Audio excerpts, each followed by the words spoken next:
Thanks, Tony. And I would encourage members, if you have time later, do go out and have a look at Vanaliffy, because while the name is quirky, etc., it provides a fantastic service to people who are sometimes unreachable and giving great service. And I've seen it in operation. It's a really good service. So thanks, Tony, for the wide range of services.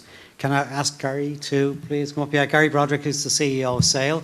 I'd like to also welcome Dr. Katrina Crow, who's chair of SAOL. She's in the audience here today as well.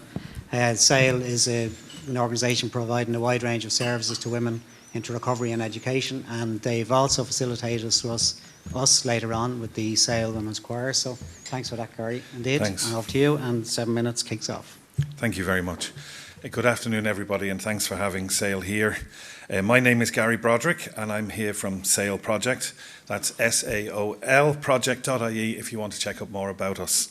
We work in the North Inner City, and we work exclusively with women who have addiction issues, or women who use drugs or alcohol, and women who are often coming from generational addictions. We work in both a harm reduction way and also in a way that promotes recovery. The approaches are always separated, but we believe they are part of the same continuum. Later on this afternoon, Dr. Sean Foy will talk to you about the biopsychosocial model of addiction. And in that, he will explain that if we want to understand the complexity of addiction, we have to approach it from a biological, a psychological, and a social viewpoint. Now, far be it from me to explain things to you, but you might have noticed that women are different from men. Women are biologically different from men. You might have noted that they're psychologically different from men, and you will definitely have noticed that they are socially different from men.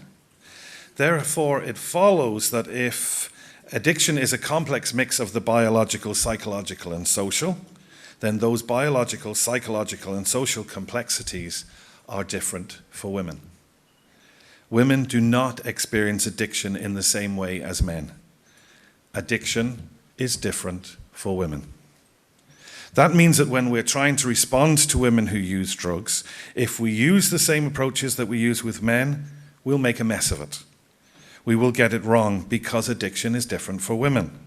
The harm reduction approaches need to be different, and the recovery approaches need to be different.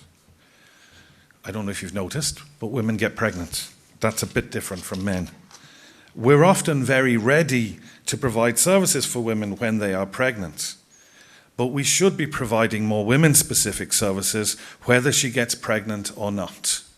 Male services do not suit women. Women have different bodies and therefore experience drugs in different ways. Women also experience vastly more trauma and more intricate, repeated trauma than men do.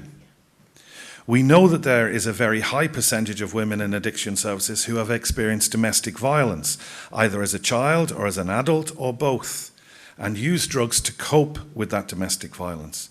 How is it that we think it's possible for women to gain stability or recovery when they're living with daily violence? The harm reduction services we provide for women in domestic violence are rarely available for women who use alcohol or drugs. Once addiction enters the room, a blindness to all other issues occurs. We need dedicated support, including refuges, for women who experience the dual issue of domestic violence and addiction. And so we need targeted harm reduction interventions for women. We need to slow down our expectations of change for women, and through tailored programs like Seeking Safety, which we use in SAOL, teach harm reduction to women who have never had a day of safety in their lives. It is true, I think, that we have created a society that still expects women to live lives more purely than men. Women do enjoy alcohol and drugs too, get over it, but we judge them harshly for that.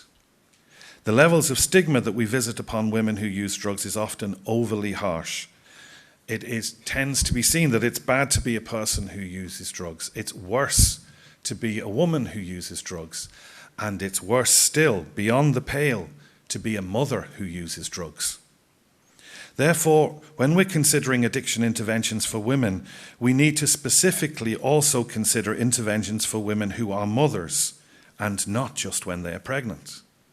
They will need, these services will need to address the lack of safety in her life, the poverty that she's often trapped in, and the stigma that stops her asking for help for her and her children. And it needs to support her in her role as mother, usually the main or even the only carer for children, who themselves will be affected by her addiction. So we must help her to live more safely for her and her children.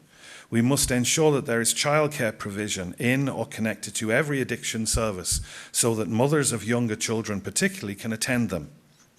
We must consider how women who are mothers are to enter detoxification or stabilization programs and not be in continual fear that she will never have access to her children again, regardless of how well she does in treatment.